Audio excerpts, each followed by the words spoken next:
Today it's too hot to garden, but the Grand Millie is on a mission. See, she learned that her elderly neighbor's sister passed away recently. So this morning she asked me, "Granny, can we pick the sunflowers that we grew and take them to Miss Carol so she can be happy?" I think it's a pretty good idea. So here we are cutting flowers.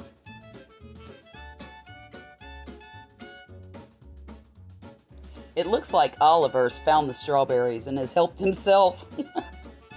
I can't even tell you how happy it makes me to see these grandbabies enjoying their garden. And right now this boy's loving it, and he's awfully proud of himself too.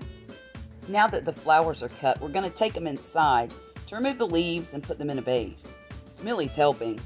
She's doing a pretty good job too. What do you think? Now she's finished, and she sure looks happy. And I'm proud of her for thinking of a kind elderly lady who needed a little girl today to do a good deed.